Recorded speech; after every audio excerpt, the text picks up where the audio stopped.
Going live. I'm here with Mohawk Joey, somebody that I have been introduced to by Kevin Woolmott in Santa Fe, New Mexico, but you are in Florida. Is that right? Yeah, I'm in Lee County, Fort Myers area. I don't have any mental picture of it, although when I think of Florida, I just think of flat suburbia, basically. Yeah, it's that. It's the fourth least important city. You know, it's the you've got Orlando, Miami, Jacksonville, all the ones everyone hears of, and then Fort Myers is just as big as any of those, but doesn't ever really do anything important. Well, that could be a blessing. So, I mean, you don't want to be as notorious as, say, Orlando right now, or in particular the Disney portion of it. Yeah, yeah, those guys are getting shafted by the governor. I But have, then again, aren't we all? well, I'm personally, I don't think I'm being shafted by Ron DeSantis, but, I'm in Arkansas. He doesn't have much reach here. Yet. Oh, well, you thinking he'll be president? So I really hope not. But the way things are looking, I've got friends that travel a lot. One's a trucker, and he's like, the only governor whose name he hears out of people's mouth outside of the state of Florida is Ron DeSantis. Like Right. a lot of people on that side that are disenfranchised with the Trump side of things are looking to him now.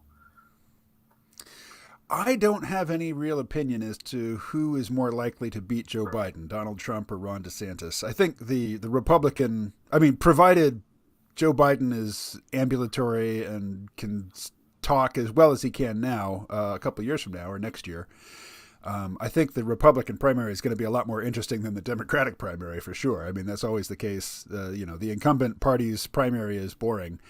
But yeah, a Ron DeSantis, Donald Trump Republican primary would be most entertaining. I I would be think in I favor of think it'll that be just for the a lot of fun entertainment to value. watch. A Yeah. lot of fun to watch the debates they do for sure. And but the bookies do have Biden winning from what I heard. So and their only goal is to make money. So hopefully Yeah. the bookies are right on this one. It all comes down to Biden's health, I think. I mean, he's certainly not the sharpest knife in the drawer right now, but he won, and I think if he's at his current game level, he would win again. Other things being equal, there's all kinds of monkey wrenches that fate can throw into the process, which would make life interesting, but kind of hard to speculate on that sort of stuff. You really, I mean, by definition, you cannot predict the black swans. Right. So we're here to talk about, the life of the working man. I think of the Rush song, they call me the working man.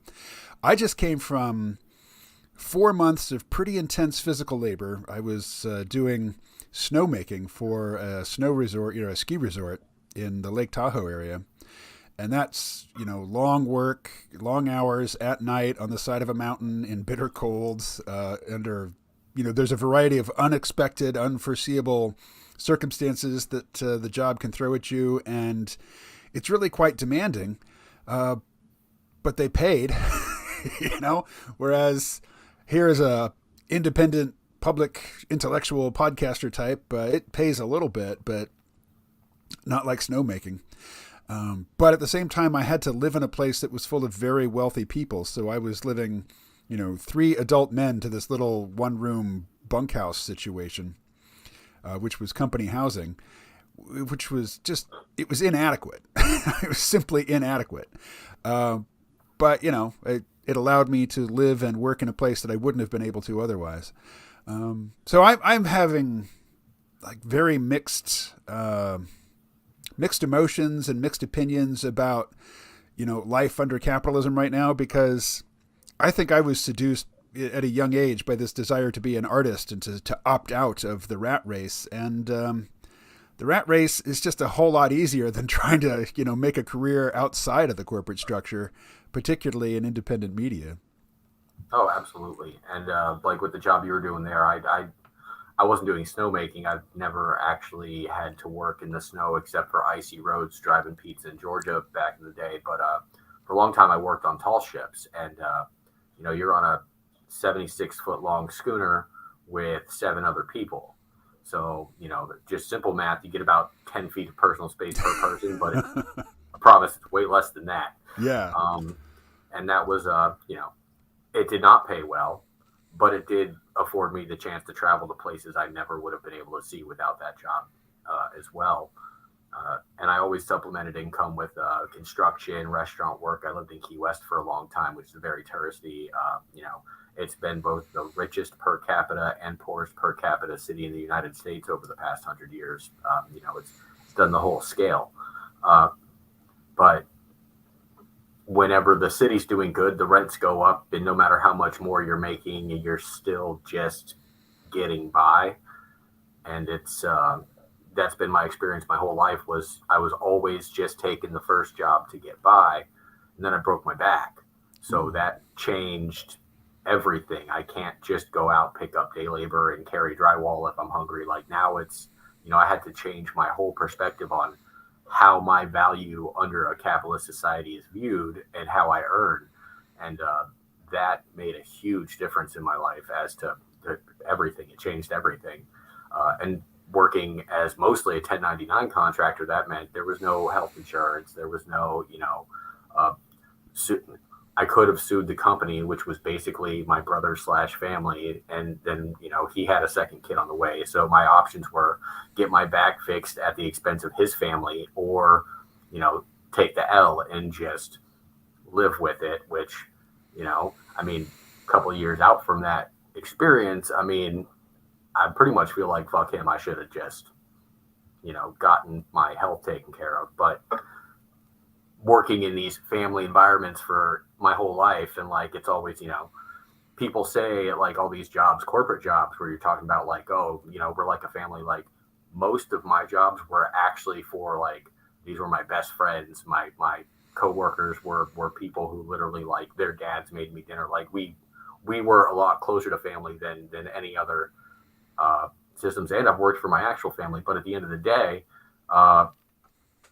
the boss always wins, right? Like they all have boats and houses and lives, and because I was the employee and not the employer in those situations, I'm the one that took the loss in the end. Yeah, one advantage of the big impersonal corporation is that if things get sour between you and the boss, you're not, spoiling your own family nest. Yeah. And you don't feel bad about suing the big corporation for your medical insurance, your medical bills. Why would you? Yeah, if I had worked for any other company when that happened to me, I would not be in the situation I'm in today. Yeah. And also 1099 work, man, tax season is a heck of a lot more stressful for the independent contractor than it is for the W-2 employee who, gets a little Christmas present in April. Yeah. So I watched a podcast of yours, or it was on YouTube. So I'll call it a podcast because you were talking to somebody. But you had, I think, filled out 1,000 job applications and didn't really get a job out of it. And then you talked to a guy who'd done like 9,000. No, so I did my experiment back when the whole before the Great Resignation was even a term that was coined yet. Like they hadn't figured out a way to spin it in the media. I did 60 applications over 30 days. Okay. 2 applications per day, and I applied to minimum wage, or it was $8.65 to $12 an hour was the range that I applied to, and I had it came down to less than a 1% response rate, pretty much, or job rate. It was zero. There was 0 jobs that I got from that. The guy that I spoke to, he's the one who ended up with the less than 1% response rate. That was Charles House. That episode was House of 1,000 Applications. And after this whole thing came about, like I became very embroiled and enamored. I was admin for the group No One Wants to Work for a while, and I do a lot of posting and talking to people from all these anti-work and No One Wants to Work groups that popped up. And Charles House is someone who was also posting on there. And I put it out there like, hey, if anyone else has an experience like mine that wants to come on and speak of it. And when he said, he had done 1,000 over the course of a month and had worse results than me with a much bigger sample size, I'm like, all right, let's hear about this. And one of the things I was listening to your episode with just talking about kind of where you are going with your show. And, we're talking, when it comes to AI, the biggest that the companies have blamed all this on is, improper artificial intelligence when it comes to the application sorting systems. If you're not matching like the right keywords or the right format, then nothing goes through. And that's if you look at the companies that are the Indeed, the LinkedIn, the Monster.com that's been out for years, all these things, like if you really think about it, those sites don't really make money from filling positions, right? They make money from having more listings.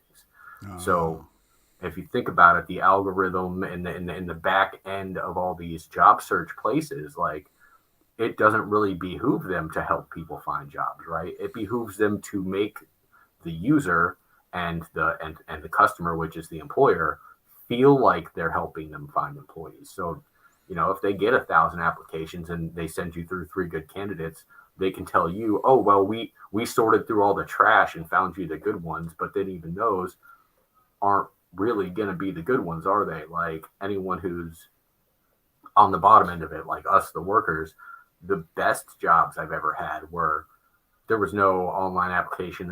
I walked up, spoke to a human being, we clicked, I started working. Turned out I liked the place because we already had the face-to-face interaction. We've already had, kind of like the back and forth. What are you looking for? What can I provide?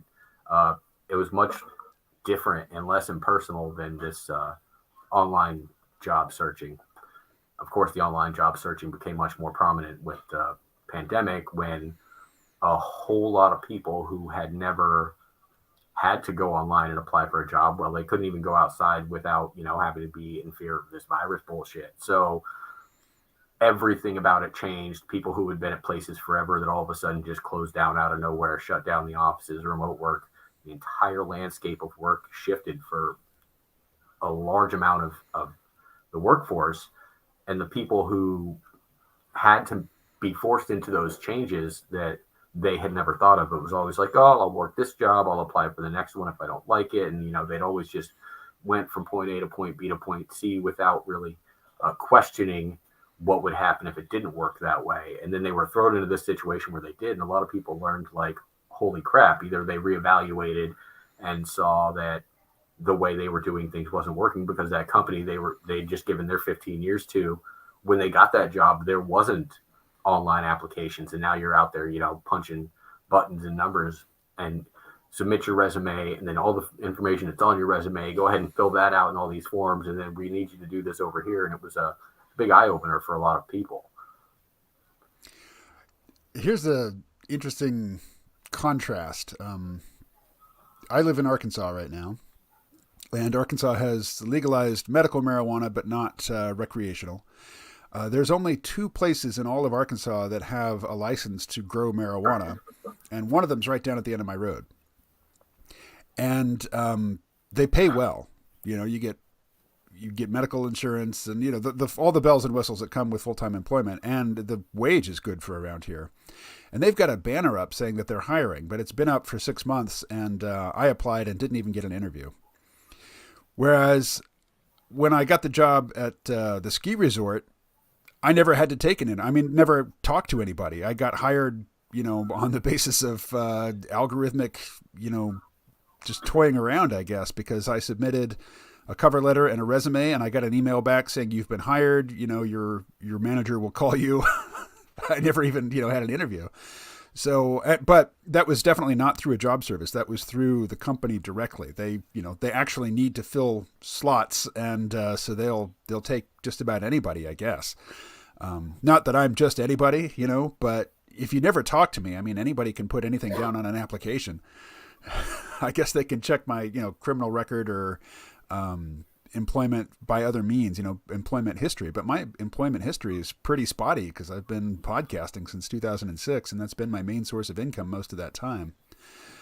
So it was a strange contrast. Like the people at the weed farm, we have a family connection. I called and I talked to one of the co-owners for like 20 minutes. There's like a personal, like I'm not just some name on a list. I'm somebody's, niece's grandson or whatever. Whereas the big corporation that just needs a lot of bodies, I just basically had to attest, yes, I do have a warm body, and I'll lend it to you for a few months. And they're like, come on over. So it's a strange contrast. I guess what my position or what my story demonstrates is that if you're stuck in Berryville, Arkansas, and you're not willing to move, good luck. But if you are willing to pick up and go live in a bunkhouse with 3 other grown men, and one toilet and a kitchen that is barely a kitchen and no place to sit, but it doesn't matter because you're going to be working all the time anyway, there are opportunities. But you've mentioned the phrase, no one wants to work. I remember when I was living in Vermont, I had the podcasting gig plus a side gig at a TV station shooting video at meetings and another side gig working the desk at a gym. And none of those jobs provided health insurance. None of them provided, it was just a handful of hours here and there and $15 an hour. And I would hear people, because Vermont is full of old hippies who either retired there because it meets their, their social profile, or they've lived there their whole lives, but, they're from a previous generation when there was lots of work to be done there, and they've got money and they're set up pretty nice. And you hear them say all the time, nobody wants to work. And I could just tell you from personal experience, there's plenty of work that's going undone because Vermont has a very generous welfare state. You can certainly do a lot better just sitting around doing nothing than you can working your ass off at those entry-level jobs. And 2, those entry-level jobs, particularly the part-time ones, they will suck every ounce of energy and life out of you in return for very, very little.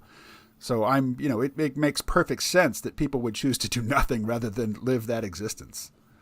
Right, and that's that's the thing. It's when it comes to places that take care of people, treat their employees well, and all that. Like, those places don't really suffer a labor shortage. They look for an employee, they find a good one, they move on.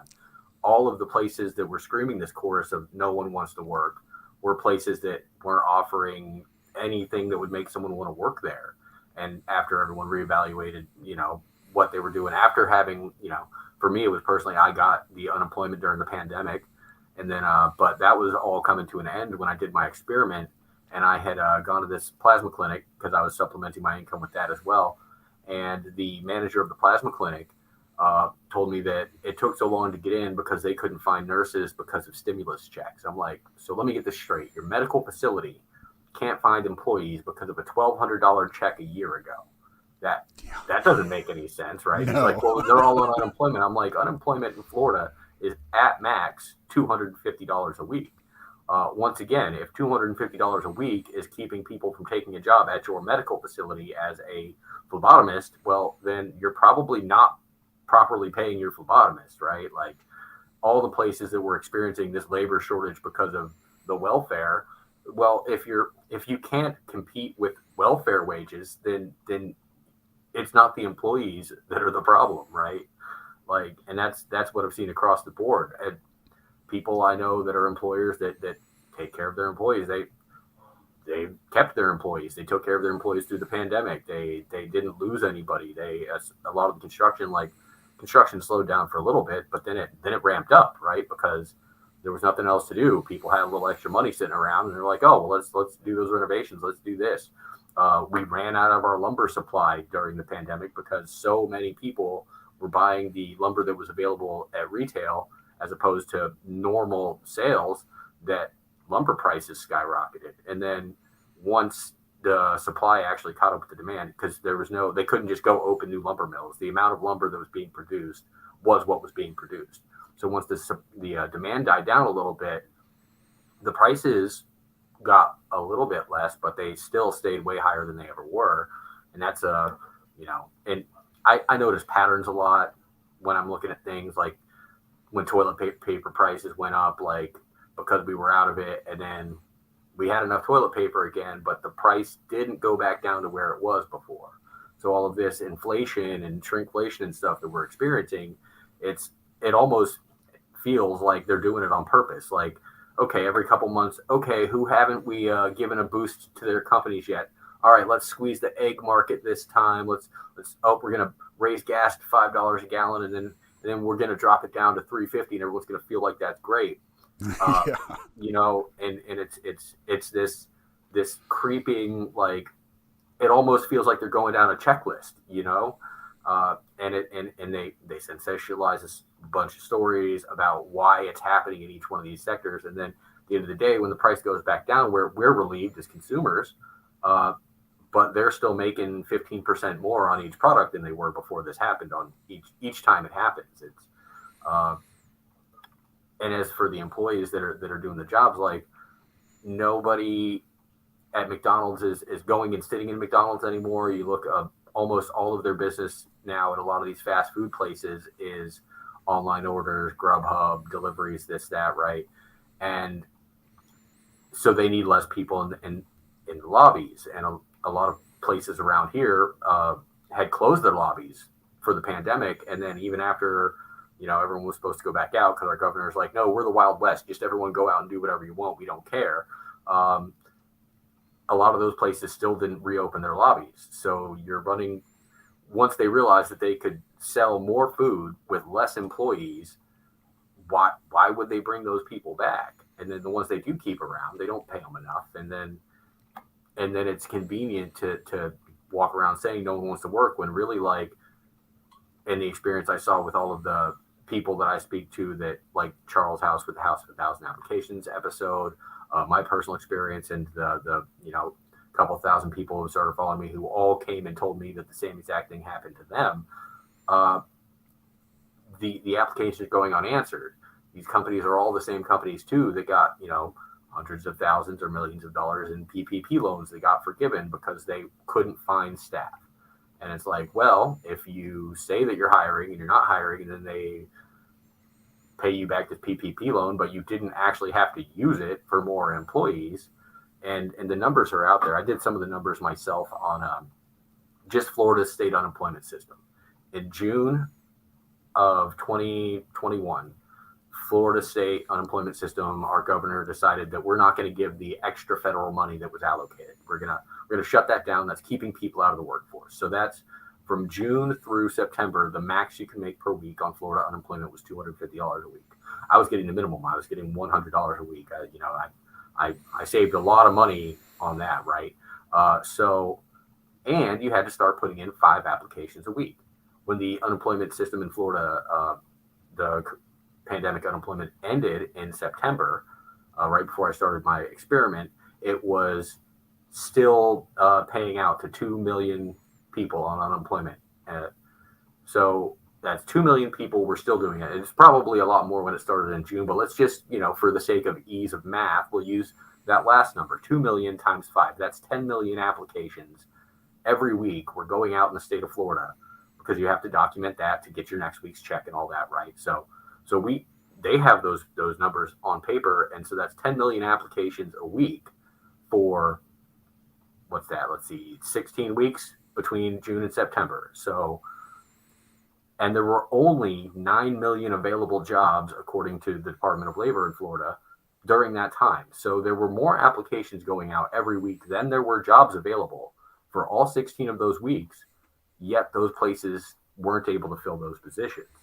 Most of them were either paying bare minimum wage, which got raised to $10 an hour October of 2021 here, which there's nowhere in the country that $10 an hour can cover anything. And there's still places like in states that haven't upped their state minimum wage, where the numbers are they can still legally pay you $7.25 an hour.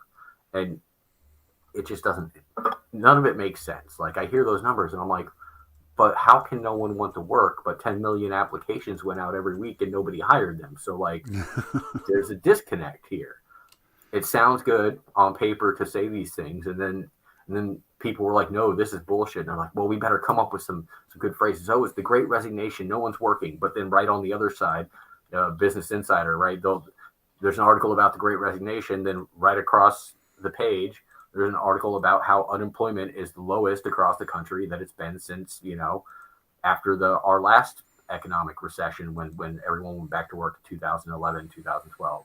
So if we have the lowest unemployment numbers ever, and then people will say, well, that only counts people who are participating in the workforce. What about the ones who aren't? I'm like, well, I mean, you've got the people that died from COVID. Sure, they're not coming back, right?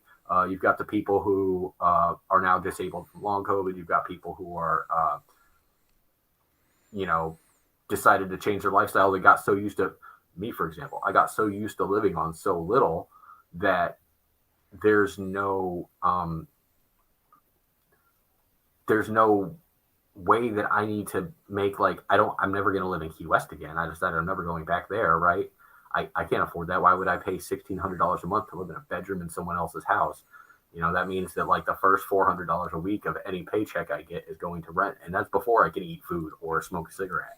So why would I go back to that? A lot of people change location, they change the way they did things. I do online work. I do some search engine optimization stuff. My Facebook page got big enough to where it's same thing. It's podcasting, and Facebook does not pay the bills, but it at least lessens the blow of what I got to pay every month.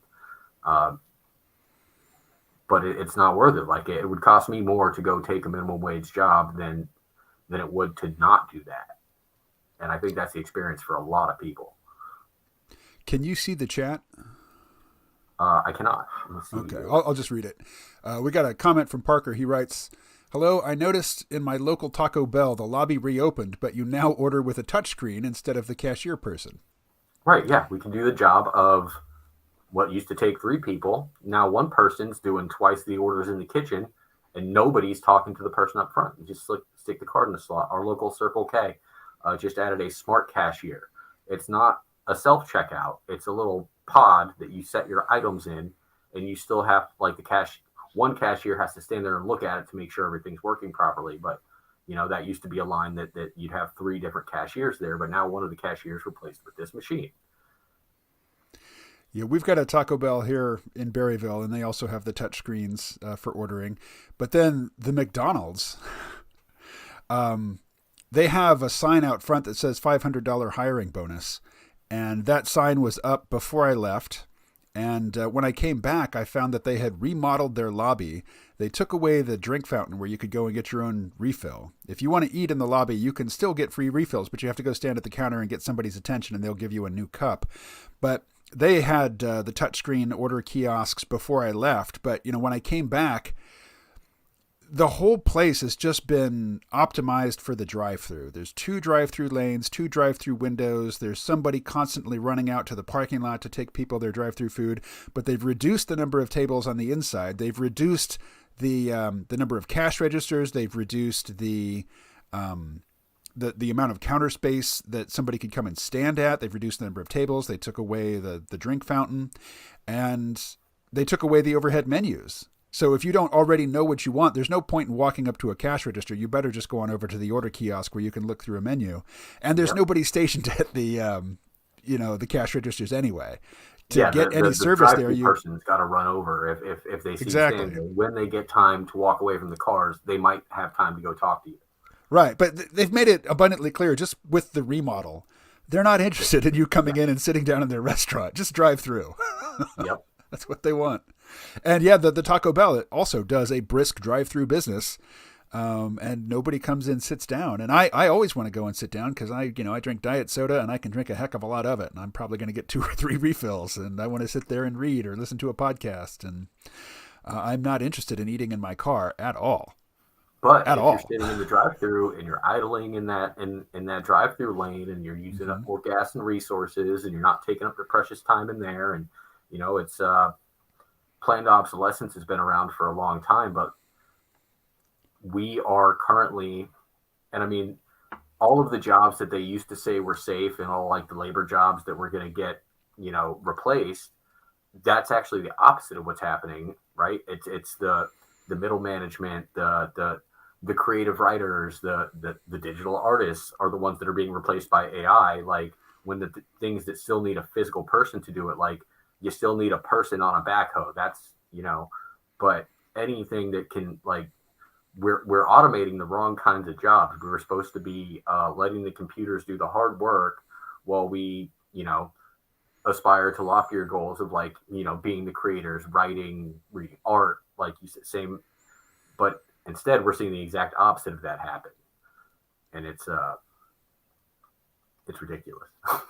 Well, that's an area that I follow closely. And while it's easy to just look at economic incentives and say, oh, this is, this is the response, this is the effect of government policy and greedy corporations, and it basically comes down to the fact that AI has moved out way, way ahead of robotics. And it's not for lack of, people trying to build robots. It's just really, really hard to build an entity that can get around in the world with the competence of, say, a house cat.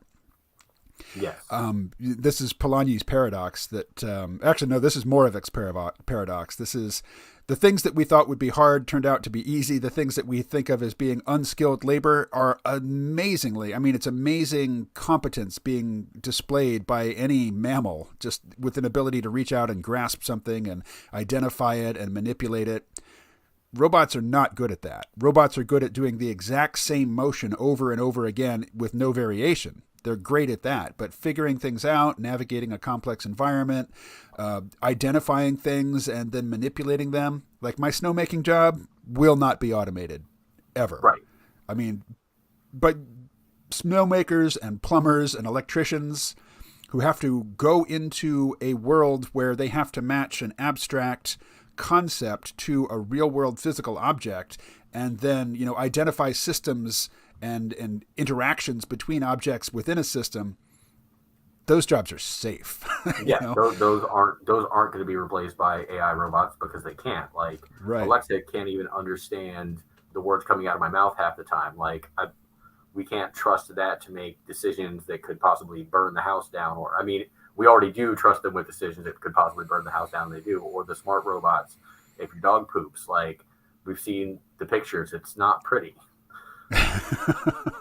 My friend has a Roomba and two Frenchies, and he's come home to a couple of crime scenes because of the combination of those two things. He worked a little too long in the kitchen. He gets home, and the dogs needed to go out and couldn't get out, and the robot saw a mess and tried to clean it up. Yes, a mess that is simply all it could do probably was spread it around a little bit and get it all junk. Yeah, and get it all cocked up in its inner works. Kept trying. Yes. Unfortunately, I live in a place that the floor is way too cluttered. A Roomba would have no chance. Now I'm seeing these automatic lawnmowers. I'm like, that can't be good for anything that lives in your yard or wandering by school children. Like, we're gonna see some not good stories about automatic lawnmowers eventually, because let's just put a little robot with a giant spinning blade out there and leave it up for AI to control with no human oversight. This is going to turn out great. Yep, but lawn mowing is a weird thing because so many people they're fetishistic about their lawns, and mowing it is their passion. And yeah, I don't see them giving up the going out with the beer in the hand and the lawnmower and getting that 1 1/4 inch perfect cut with the lines. Yeah. Exactly. So, this whole nobody wants to work and the dystopic elements of our current situation are maybe, the only real, it's not real, but the only scenario that people can entertain in terms of fixing it is, well, people need jobs. But I don't know if you've been to Los Angeles recently or Oakland or Portland, Oregon, or, Seattle. I have friends that live in all those places. Yeah, the place where I used to live in Seattle was a very nice part of town. I lived in a studio apartment, and it was expensive then in the 90s, but it was very close to like the Pike Place Market and Seattle Center and the little place where Nordstrom is, and there's like all these boutique, like very nice places, but now they're just covered. Walkable urban living. Yeah, but now it's just full of tents, and homeless people just massed in these what used to be the tourist areas of Seattle. And there's no jobs program and there's no economic upturn that is going to take somebody who's, addicted to opiates and living in a tent on the street and has adapted to that lifestyle. There's just really no economic development that's going to take care of that. Right. 44% of homeless people are employed, right? And still can't afford a place to live. Those aren't the ones in those areas though. Right. And it's it's an environmental thing in that too. Like when I was in my hopeless, despondent time of my life, where I was living on a boat where I didn't, I was living on a boat. I was in Key West. I couldn't afford the rent, and the neighborhood and the people around me, was, well, we drink our problems away, and so that's what I did, right? And it was, I don't do that now, but it was very easy to fall into that pattern when that's what you're surrounded with, and not everyone can just walk away from the hard stuff. Oh yeah, I mean, once you start on heroin, you're. Yeah, I'm really glad that I never tried that shit. Yeah, me too. But when you're talking about working at the dispensary, so here in Florida, same thing. We have medical, right? And the medical marijuana jobs here are good. My friend works from home as a receptionist for one of the places taking phone orders. But I'm a marijuana felon, so I can't work at a marijuana store, right? Like, I see myself as I was just ahead of my time because living, I was poor growing up, in and out of foster homes. My mom was a weed dealer, part of why she lost us a couple times, but it was, I was taught not to trust cops, and that if you need to supplement your income, just, buy a bag and share with your friends, and then that'll cover that. And then, so I did that for a long time until, I found out that that was a really bad idea, caught my felonies, changed the lifestyle because of that. But now, and now it's legal to where I could go and work at a dispensary, one of these good jobs that does actually pay their people and give benefits and stuff. But because of my record, I can't do that now. And it's, that one just always gets me. It's like, I can't work at a weed store because of my weed charges. Yeah. It just doesn't make any sense. Well, I mean, from an ugly capitalistic perspective, it does, in that, now that, people with money have recognized that there's a lot of money to be made in marijuana, they want it. And if you can lock out the people that used to be, part of that world, more for you. Right. I saw that in Vermont. I was living in Vermont for 5 years, 2016 to 2021. And the whole time I was there, the majority of the legislature was trying to get, recreational use passed. And they passed it repeatedly, and the Republican governor repeatedly vetoed it or, refused to sign it unless certain changes were made, but then he didn't specify the changes until 5 minutes before the deadline for, resubmitting the legislation, that sort of thing. But just before I left, they did get it, they got a responsible adult use of what is how I like to say it, legalized, and anybody could keep up to 2 adult plants, and then like a dozen starts. And they did it in such a way so that you couldn't buy it or sell it. You could grow it, you could possess it, you could use it, but you couldn't legally exchange it except to give it away to friends. But of course, we live in a capitalist society which encourages entrepreneurism, and people were getting around that by, selling weed at the farmer's market, but they, buy this $30 t-shirt, get a bag of weed, was how they were doing it. And so as soon as the Democrat majority got legalization effected, the Republican minority flipped from dragging their heels, obstruction, to, okay, well, we absolutely positively need to instantiate a retail regimen now so that we can have stores in Vermont selling to people, because, recreational marijuana is available and sold over the counter in New Hampshire, which is across the eastern border, in Massachusetts, which is across the southern border, in not Quebec, but actually it is Quebec. Ontario is just directly north. If you have a passport and you want to cross the border, you can go up there and get weed. I don't recall what the New York situation was at the time, but I'm taking too long to get to this point. The point was, the people who wanted recreational marijuana legalized in Vermont did not want an influx of out-of-state money coming in and just swamping the locals and setting up these big production and distribution facilities, and basically cutting out all the people who, for decades, had been so into this plant that they organized their lives around, 1, growing it, and 2, not going to jail for growing it. And, right.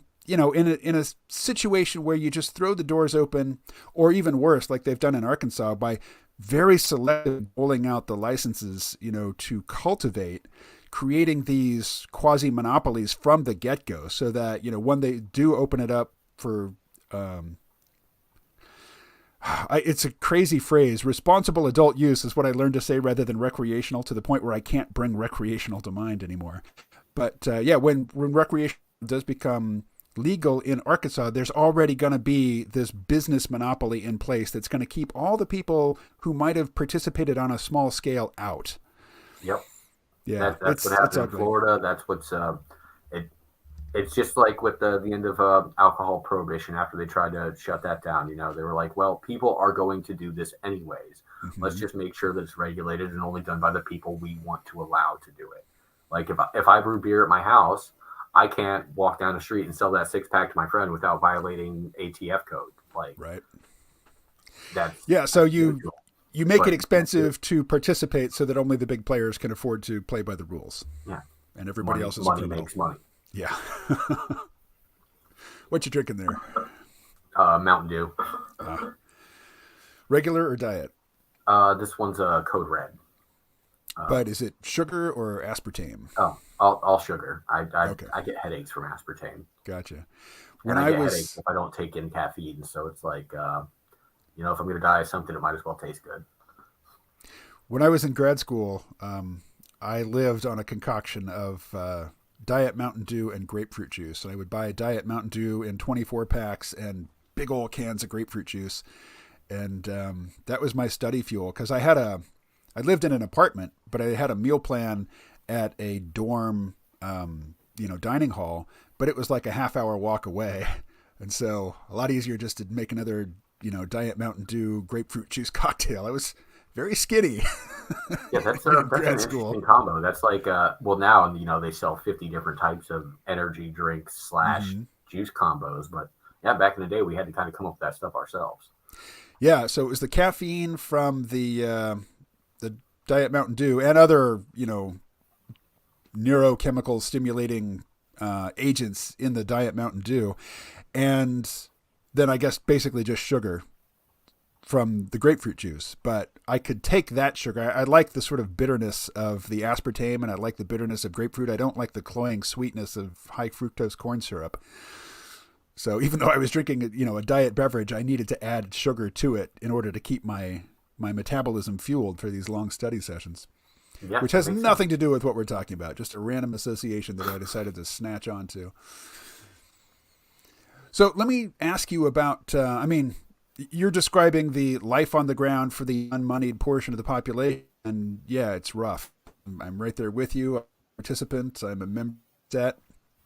But, eventually discussions like these need to come around to, I hate the term solution, but responses, adaptive responses. What is an adaptive response to this situation that we can take, say, at a policy level? Man, and that's a hard one. There are many things that our government kind of promised and then did the opposite of, and look at the repercussions of that. Like Biden voted against striking rail workers, and then, oh, look, the unsafe rail conditions, we have a chemical cloud in East Palestine. So I think seeing the immediate repercussions, or remember the North Dakota pipeline, right? It was like, man, we got to shut this pipeline down, or they're gonna contaminate the water out there. And then what was it, like 2 or 3 months after the pipeline opened up, it broke and contaminated the water out there. So it's like having these immediate repercussions up to negative policies sometimes work, because now that they've realized, I just read this morning, Biden is enacting or attempting to have brought forth some economic solutions to what we're dealing with right now. Partially, it has to do with the minimum wage. I've said since I became a workers' rights activist, and well before that, like, the minimum wage needs to be changing every year federally and tied to the cost of living increase. It used to rise in tandem with cost of living increases until we switched to supply side economics, or more commonly known as trickling down, which after 40 years of it not trickling down, I think we can safely say that that was ineffective, and maybe we try something different. Uh, and I'm really hoping that this isn't just another virtue signal by the government saying, "Oh, yeah, no, I hear you guys. I'm going to try and do this." I would like to see these policies that, if you look at his tweets and the labor report he's going to be releasing later today, apparently our government is going to attempt to address these things, and that's why I mean, my podcast is called The Pragmatic Anarchist. Like, in an ideal society, we would live communally with no government oversight, and everyone would just help each other out and take care of each other, and leave. We wouldn't need someone telling us what to do. The pragmatic part of that is that I understand that that's not how humans are going to work. We've never seen it in practice. People, the minute that you do something like that, some asshole goes and lords their power over the other one. So the best I can hope for is a government elected by us that actually works for our best interests.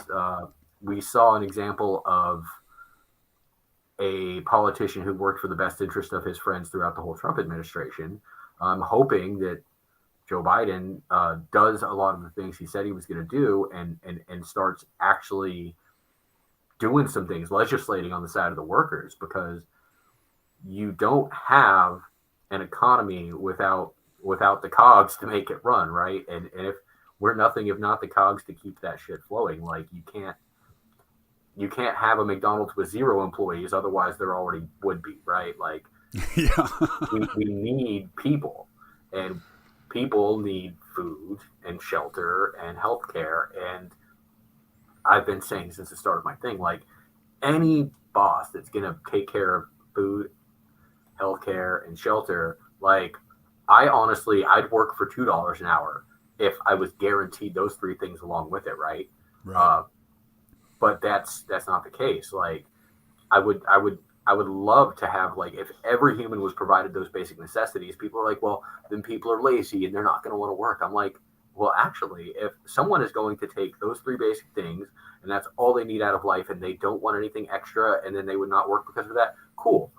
Give them that. Get them out of the way of those of us who will go out and continue to participate and produce. Because anyone that I meet and have the actual conversation with, like, nobody wants to sit around doing nothing all day. Like, when we have our basic needs taken care of, we still go out and we try and produce something. Whether it's if all that's taken care of, I don't have to go spend all day with a shovel.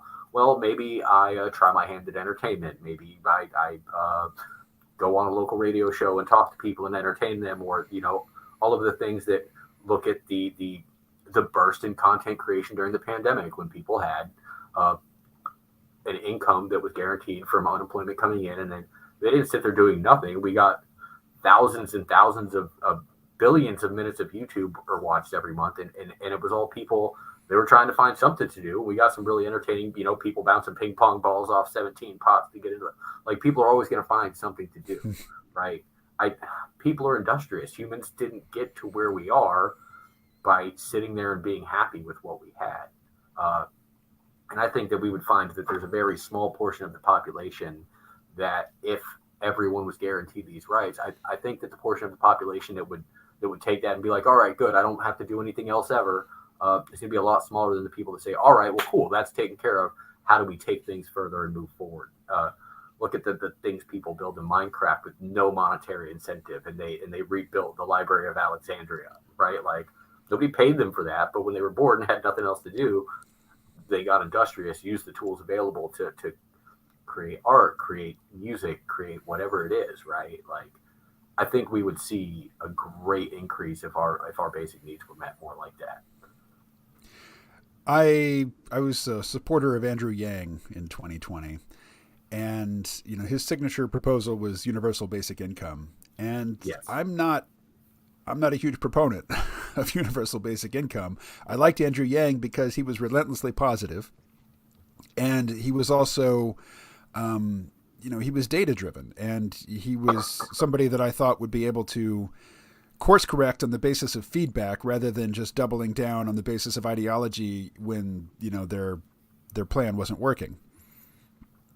When what you've just said. People are not inherently lazy. If you give them the opportunity to free themselves from the drudgery of labor, they're not just going to sit around and do nothing. They're going to exercise their creativity. Some people will.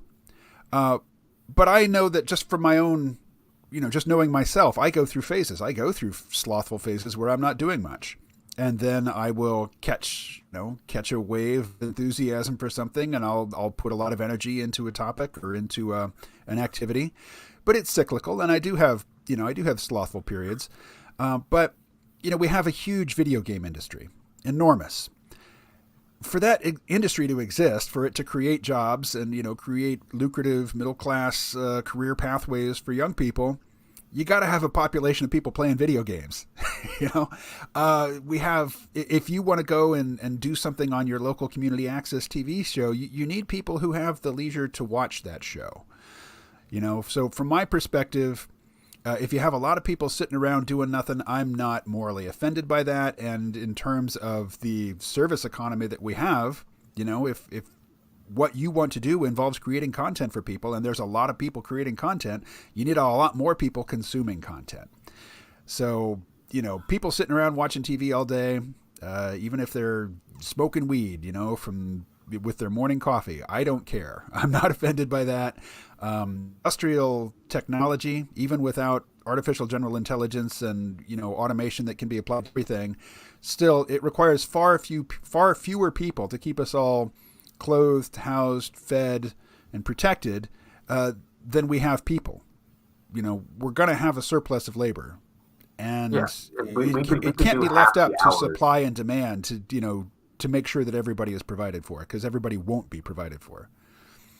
We could do half the hours. We could have 20 hours of labor a week for every working human, and still do what we do now. So much of the labor pool is busy work. It's just there to look busy, like yeah.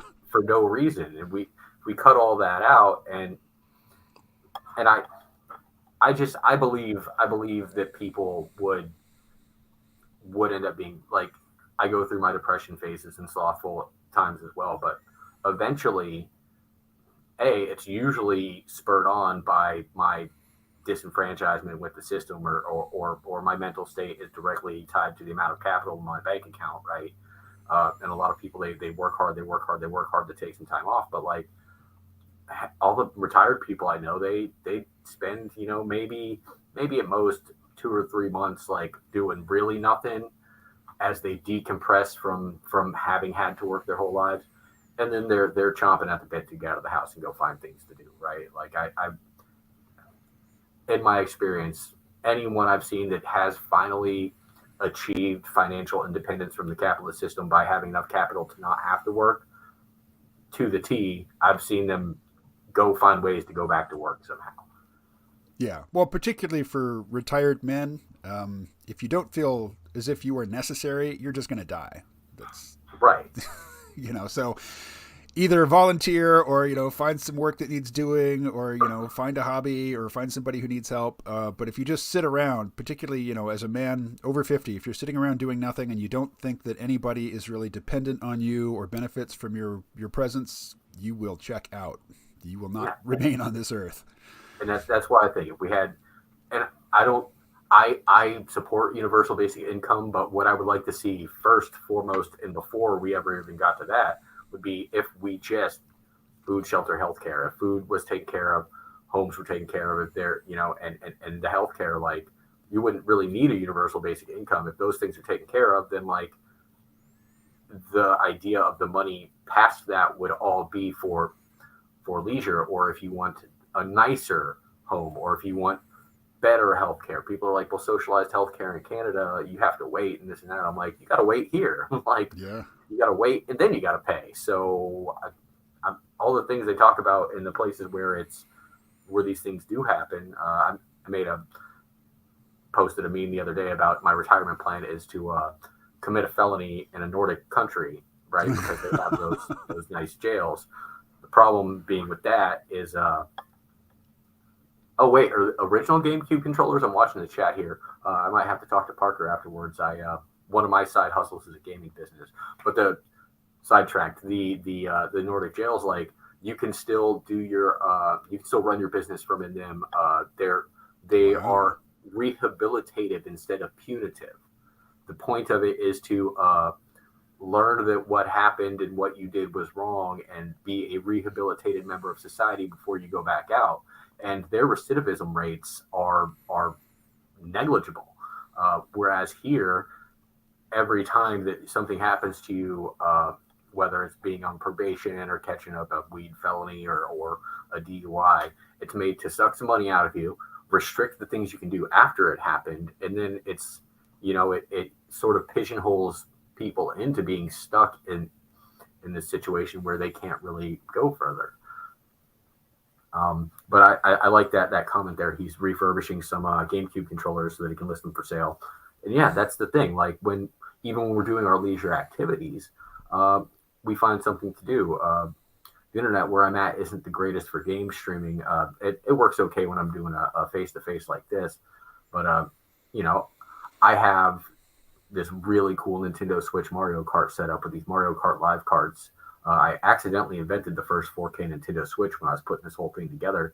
But I'm doing an event tomorrow night where I'm going down to the local arcade. They've got a bunch of old retro arcade games, and we're going to set up the Mario Kart system. And that's a hobby that I'd like to monetize, but until I can, I just do it for the fun, to see the smiles on people's faces that don't have this at home. Like we got new Mario Kart DLC that just came out with a whole bunch of new tracks, and now you can be Birdo. I don't know if you're a big gamer, but for any Nintendo fans, it's a really big deal. And just getting to go out and share that with people that don't have access to those things, it's something that I think everyone has that thing they're passionate about that they'll pursue unless there's something restricting them from doing it. Like one of my passions is sailing. I can't go take a job on a tall ship now with a broken back. Like this thing I used to be able to do, like I can't do it anymore. So I've had to adjust and shift gears and find other things that bring me joy.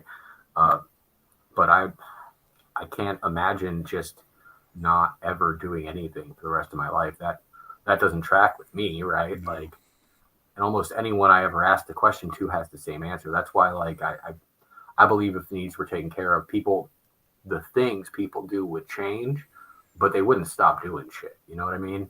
No, they wouldn't. And again, some people would, but so what?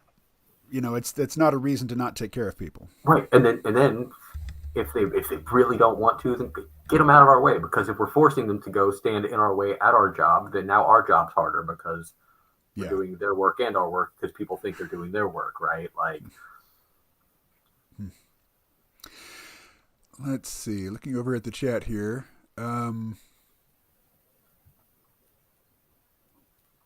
Yep. I think Parker is agreeing with what I'm saying, that he says, I think some people will be industrious and some will not. And yeah, and as I've said, I think there will be periods when some people who are occasionally industrious won't be, and there will be periods when people who are often slothful, they catch a bit of inspiration and they start doing something. And I'm fine with that. I mean, there was a time when the whole, if you don't work, you don't eat, and just using work as a sort of substitute measure for morality, when that was adaptive, when that made sense. But we've, without realizing it, passed into a period where there are more people who need a paycheck than there's work that really needs to be done. And so much of the work that people are doing is utterly useless and unnecessary, and the world would be a better place if they weren't doing it. All the people trying to run scams, everybody running debt collection, the MLMs. all the people, what's that? Multi-level marketing. Absolutely. All kinds of people, trying to generate unnecessary economic activity because a paycheck is necessary, because the rent is due. So earlier you were describing what people call universal basic services, where everybody has, housing provided to them, and you can get food, and even if you don't have any money, you can get by. We've seen attempts at that in the past, and some of them go very, very badly. And then I'm thinking of a fictional, science fictional depiction of that now. It's the one in the books, that are the TV show The Expanse is based on. And it's not really explored in much detail in the TV show, but what they have is a program that they call BASIC, and BASIC gets you medical care, a place to live, some clothing, but it's very, very meager. And if you sign up for it, you are ineligible to participate in the entrepreneurial economy. You're ineligible for higher education. It's basically just warehousing for people with the absolute basic, minimum that they need to survive and not starve to death. And that's a policy choice. Universal basic services doesn't have to play out that way, but for every proposed regime where people are provided for, there are variations on that same proposal which were going to go disastrously off the rails. And so I mentioned with Andrew Yang, I thought that he would be more data-driven and self-correcting than people who are coming from a strictly ideological point of view. It's one reason why I'm very suspicious of ideologies, and particularly the ones that claim to be motivated by, compassion for people, because we've seen those go horribly off the rails time and time again. So I'm not sure that there's a generalized point that I'm arguing for here, other than we've got to remain flexible, and we can't be too tied to our notions of what we think is going to work, because so often people who are given power, they implement their notions of what they think is going to work, and it just doesn't. Yeah, and then they're already tied into it. So now they do that double down, and that's you've got to be flexible. Like if it's not working, because that's key. But even worse than people who are doubling down on the basis of an ideology that is proven unworkable are people who are just bought and sold, who are mouthing the platitudes about whatever ideology is popular in the moment, but who really have no intention of enacting them, which is what I think we mostly have now. I just watched the documentary Winter on Fire about the 2014 Ukrainian Revolution. They had... Where did you watch that? It was on Netflix. Okay. And it was... I hadn't heard about it until I watched... my friend was listening to Behind the Bastards podcast, and they talked about Paul Manafort's involvement in the 2014 Ukrainian Revolution. What happened was they had this gangster who had become president, been ousted as president, got back in a few years later, and then was promising the people entrance into the EU. He's like, "Yes, we're for it. We're joining the EU. We are European people." Is this Yanukovych? Yeah, and whilst on the other side of that, he was shaking hands and making deals with Putin to actually hand Ukraine over to Russia. And so the day that it came to sign the EU deal, right, he's like, "Actually, I know it's with a heavy heart, I've got to block this deal." And a bunch of students went out and protested in Maidan, and they were like, this isn't cool. So then they sent out the police, and then the police decided the best way to deal with these students is start beating them with metal sticks. And now the parents of those students are like, "You beat our children in the face with sticks. All right, now we're mad." And this turned into a winter-long war between the citizens of Ukraine and the agents of their government that eventually escalated into just straight-up sniping, unarmed protesters as they're dragging people away to try and get the medical attention. They were shooting Red Cross. They were just every rule of warfare was being broken in what was a peaceful protest of, but we're the people and we want the parliament and government to do what we want. The government's like, meh. They enacted basically a dictatorship, and eventually, when that came to an end, they did end up getting what they wanted, and that's why we ended up with Ukraine being at least not under a dictator's rule or part of Russia. And we were joking about Putin really should have watched that documentary before he decided, hey, I'm going to go try and because after watching that, you're like, these are tenacious people. You do not want to mess with them. That didn't turn out well for the last people who did it. And it's not, turning out the greatest for Putin now. It was not the easy win that he thought it was going to be, apparently. But yeah, it was a really good documentary that really pointed out, and the documentary didn't touch on it, but apparently Paul Manafort is in jail for what he's in jail for, because it turns out that his helping that dictator take power wasn't actually illegal, right? The things he did to help that, like, he didn't break any laws in America by helping a dictator take over a country halfway across the world, which is insane. But uh, it's a lot of, we see this. People go up, our politicians that we elected, they go up and they say the one thing, but then behind closed doors, they do the opposite because their interests are bought and paid for. Yeah, Donald Trump in 2016 was basically offering a populist message, and one that a lot of people who were disadvantaged workers in our society could look at and say, yeah, he's talking, he's saying what I want to say to people in power. And I think if he'd stuck with that message, he easily would have beaten Biden in 2020. But by the time he'd been in office for 4 years, it was clear that he had no such love of labor in his heart, and seemingly no understanding of why he won in 2016. But yeah, he had so many opportunities. I mean, if he'd sent out like 2 more stimulus checks, I think he would have won too.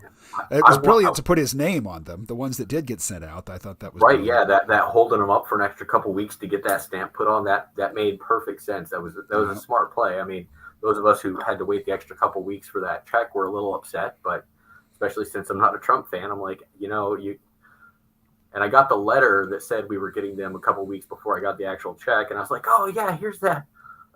Oh, it's just a letter saying that it's coming eventually. I'm like, so wait, why couldn't they just print the checks on that paper? Like, what's up, guys? Like, yeah.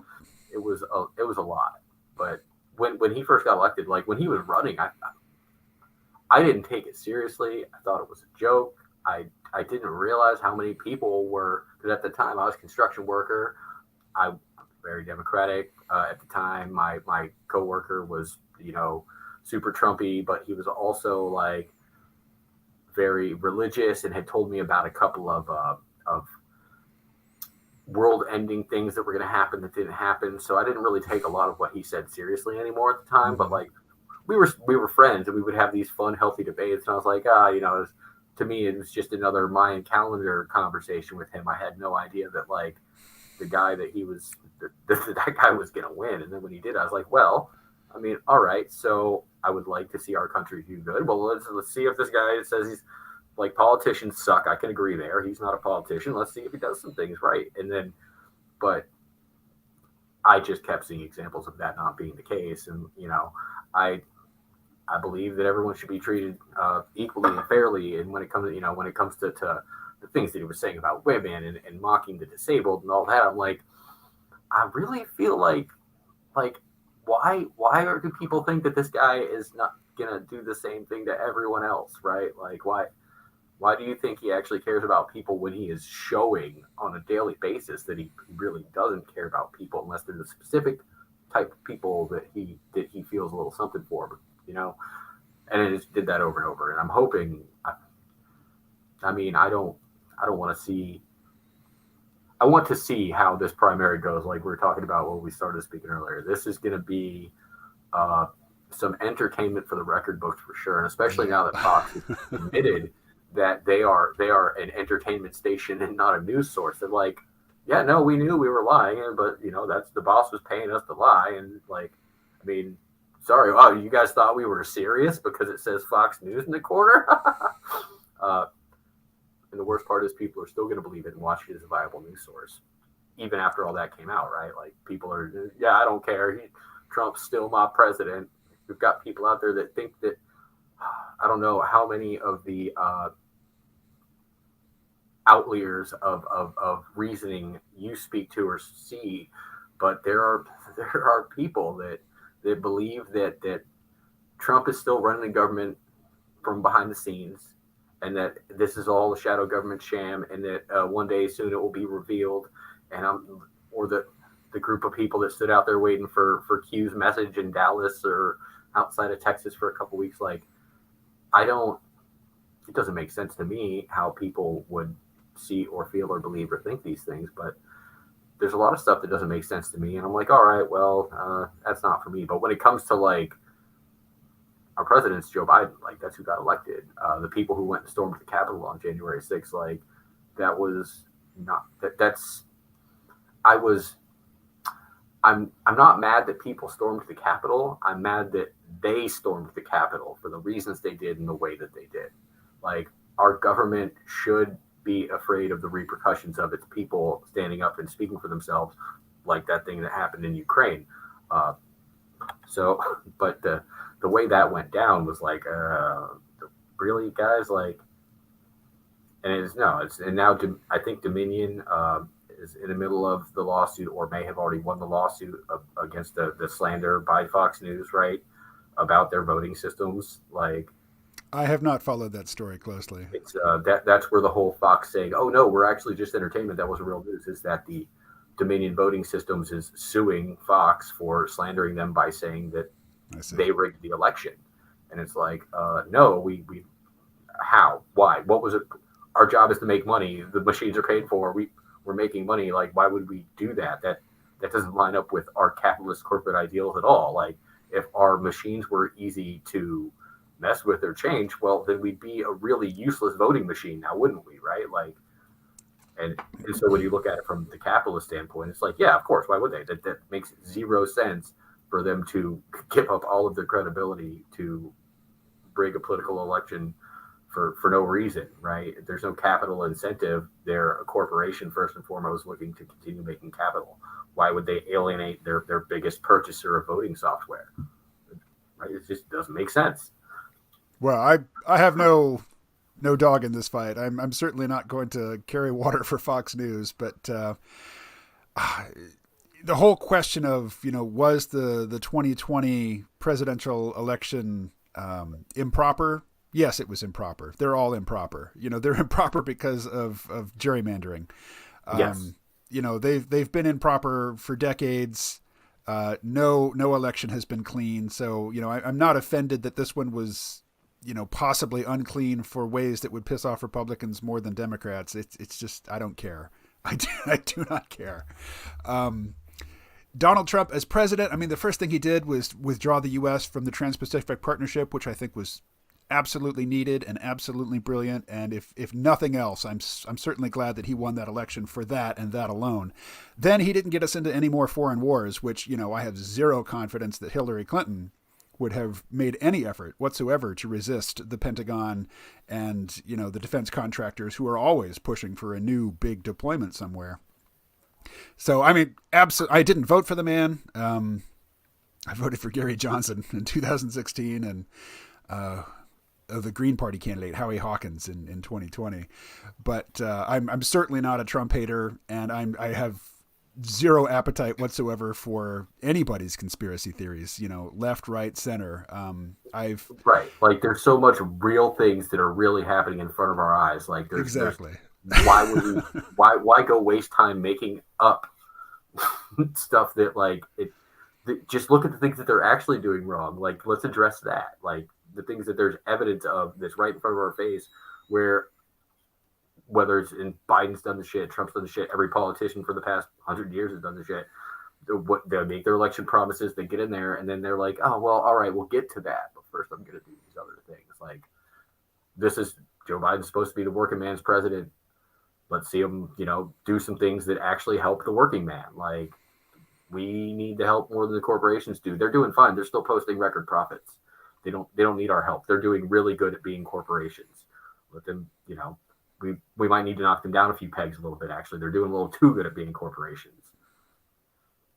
I see a question that do I participate in the local politics?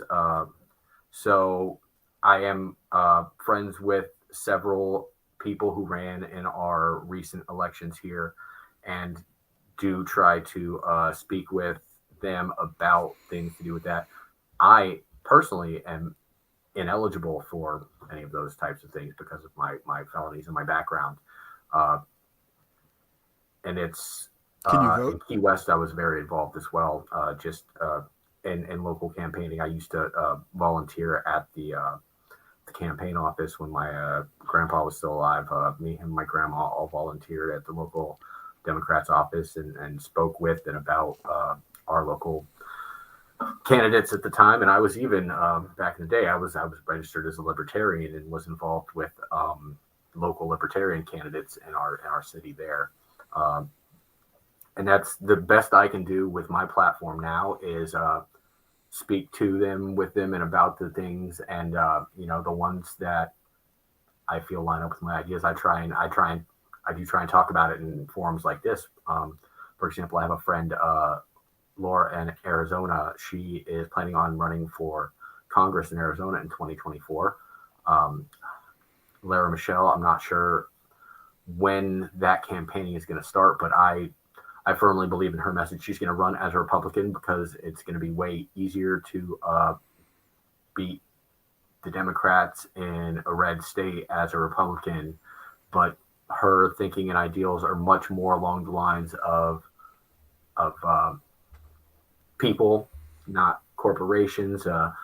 Almost a little socialist Democrat even in there. I don't want to put any of that on her that she wouldn't say for herself, but I do plan on being more involved in and talking with and about getting people our age and younger into these positions that are all filled with old white men career politicians. Like my biggest thing is like don't reelect anybody really. Like let's cut the ages in half and bring in people that might have new ideas so that we can grow, because just putting in the same people to do the same things over and over again, that's not working, right? Like we got to try something different. And Arizona is such a mess. From like they had that whole the thing with their having a little brain fart here. The where they were going to have the electoral people. They made up the fake electoral thing, and we're like, actually, no, we're saying that it went this way, even though it didn't. And they're like, but you're not the electoral voters. You can't do that. Like, yeah, Arizona's a mess that needs some new blood in it to clean it up. And I think hopefully Lara can do some good out there. You know, you could easily make the argument, particularly at a federal level, but probably at all levels, that we live in a gerontocracy. And, you know, is that something that we should forcefully address? I don't know, because young people don't vote. They don't make much effort to participate, in formal politics. And the ones who do tend to be the Pete Buttigiegs of the world, who are just, slimy, gross. I just wouldn't want them to have power over anybody. So, and, talk of getting the white men out of politics. I mean, typically the people who are interested in politics... Old white men. The people who are interested in politics are the ones who've been in business or they've been in politics. I mean, they've been playing with the levers of society for a long time. And, you think, well, maybe they've had their turn. They should do something else. But until young people actually step up, I don't think they need to be helped up. So, yeah. What we need one problem I have with the left and the Democratic Party in general is, raising somebody's race and gender to use against them and saying we can't give anything more to white men. White men are suffering. White men are suffering hard in this economy, particularly we're all ones who are for sure. Yeah, but well, a lot of people are making a lot of money. I want more participation from young people, and like you said, it can't be forced. Like we can't do a selective draft of okay, you turned 19. Go be a senator for 2 years. That's probably not going to work out either, right? Like there has to be. Certainly not. There has to be a balance, and that's one of the things that with my experience over the past 600 days now at this point since I did my thing on or off, it's somewhere close, but it's been almost 2 years. Like the amount of time that I've spent speaking on and researching and being boots on the ground, like looking at the plight of the working man from both my perspective and the perspectives and inputs of both sides of everyone from around me, I think that I probably would make a really good addition to local politics at this point. And the fact that I can't participate because of my criminal background is sort of ridiculous too. It's like all of these we're all a sum of all our experiences, right? And like we believe that people can be redeemed, but you can be redeemed, but you can't actually do anything with that redemption except for like we're not gonna like keep you in prison or keep you on probation. You don't, but you also can't do this, or this ever again. So like, where's the incentive to become a better human for a lot of people out there that have, made a mistake, if you can't move forward or move past it. When, was it USA Today or Naples Daily News, after my little employment experiment, I'd gotten all this positive press. Then the one newspaper that like finally found my criminal record, and they're like, and he's got these charges, and it's like, okay, but so my 20-year-old pot charge stops me from being eligible for a minimum wage job at McDonald's. Like, really, guy? Like that seems a little unfair, doesn't it? But this is a thing that happens, and that goes back to the AI sorting systems for applications and shit. Like, the company runs a background check, they see a thing, because at 18 I had a bad checks charge, right? So that keeps me from ever being able to work in anything finances or ever sell insurance, this or that. And it's like, I'm 38 years old. That was 20 years ago. Nobody taught me financial solvency.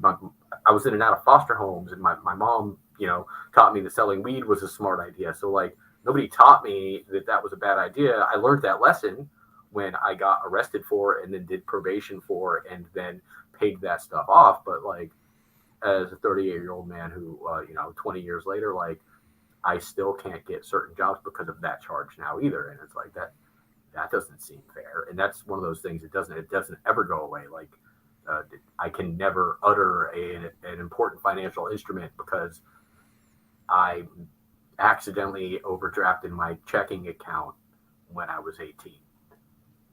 Like, your charge came not from like forging a check or just no, writing a check that bounced.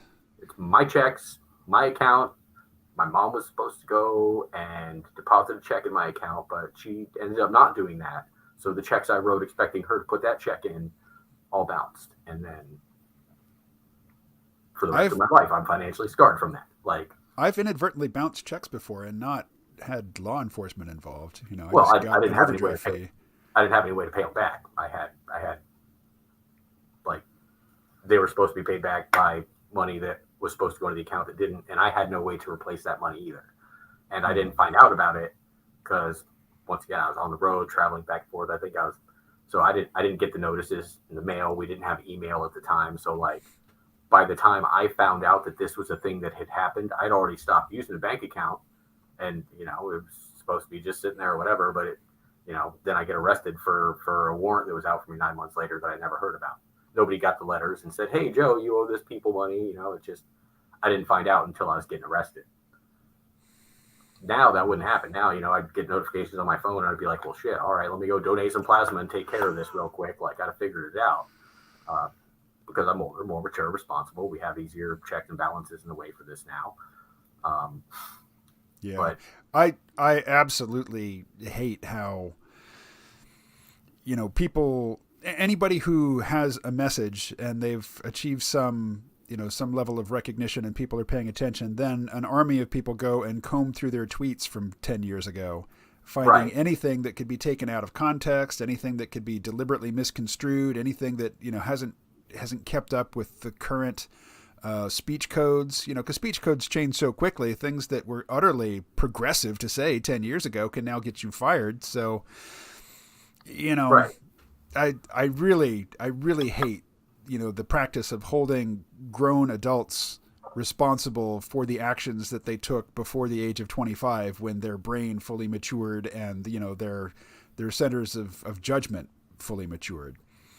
Because young men are very impulsive, and they'll do whatever. We all do new things. We all make changes to our lives. I don't know very many people that are the same person now that they even were 5 years ago, or even same here in our comment section. Like, people change and grow, and their experiences make them a new, different person. And what is it? Every 7 years, every cell in your body has regenerated. So there's not a single piece of you that's the same as it was 7 years ago. Like, on a physical level, mentally, our ideas shift and change much more than that over time. Hopefully. Hopefully, yeah. And then that's a thing that slows down as you get older. Once you get, there's science behind why you stop liking new music after a certain age and stuff. Like, then you start being more comforted by things that you remember from when you were a kid and such. But it's, people I mean, accountability is one thing and people should be held accountable, but to a certain extent, like if you say, hey, that thing you did 10 years ago was pretty shitty, like, and then you say, oh no, I stand by that. I meant what I said. All right. Yeah. Screw you. But if you're like, actually, no, when I said that, it was different place, different time, different Joe. I understand now that maybe that wasn't acceptable, and then, accept personal responsibility, accountability, and then move forward.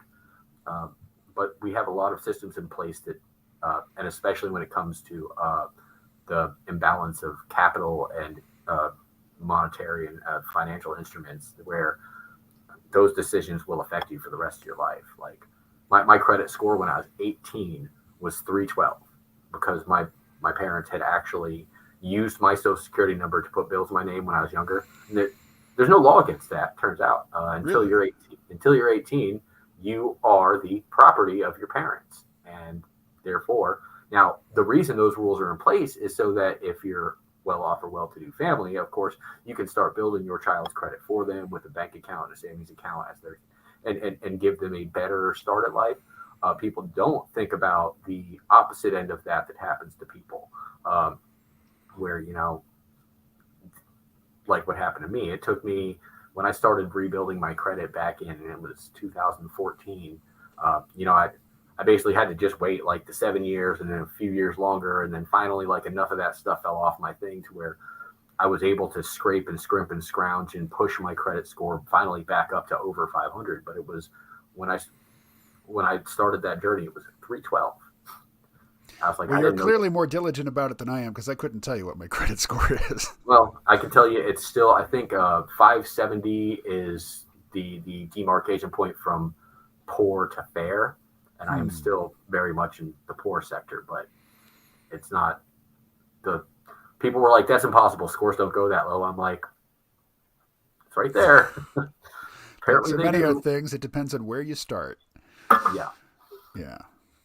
If you start at 300, 570 going from 300 to 550 is like a way bigger accomplishment than going from like 500 to 700. Right. It's an extra 50, and it's another one of those things. Takes money to make money. So once you cross into that fair and good point, 550, 600, they start giving you those chances. So as long as you start with those chances to make better decisions, you already know how to make the better decisions. It's a much easier path than having to reverse years of improper decisions before you even get to the part where they'll give you another shot. Like I have one credit card, and anything that I want to do that's on credit, it takes a much larger deposit than most. Most people walk in, you sign a piece of paper, they just hand you a phone and say, we'll send you a bill. Always got to pay a deposit on this end. And that's, so much stuff like that the system is stacked against those who start with nothing. Yeah. I mean, it's designed to keep them there. Yeah. Pardon me. Well, hey, Joey, this has been enjoyable.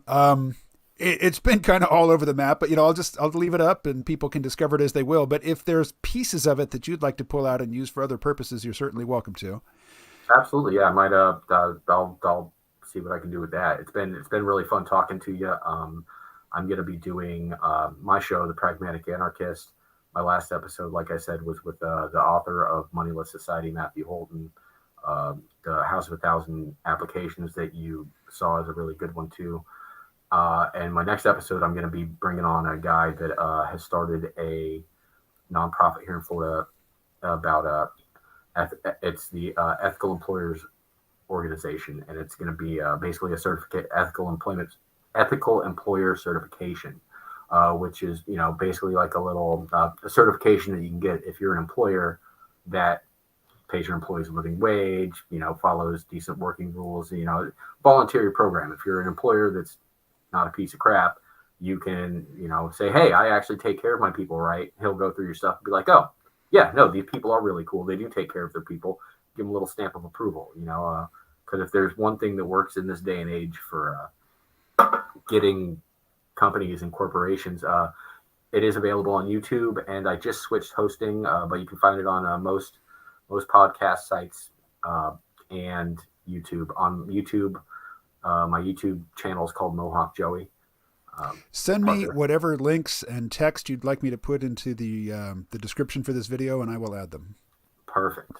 But yeah, I'm really excited about this next episode with him because that's basically the thing that I've been saying we need to start doing. Like instead of like it's really easy to point out all of the companies and all of the people that are doing things the wrong way, right? That's just throw a dart, you hit one. But I would love to point out and highlight and lift up those that are actually doing the extra to make sure people are taken care of. That's what I want. I want humans to lift each other up. You know what I mean? Like now, it's not going to attract the attention of the curation algorithm. So if you want to promote yourself as an independent, voice out in the world, you should definitely stay focused on what's wrong because that's what people are gravitating to. And that's the sad part too. It's like, yeah, that's the whole thing. The minute I went viral for a post where I compared employers to slave owners, like. Yeah, there's a huge appetite for doomsaying and for nihilism and dystopianism. People just love that.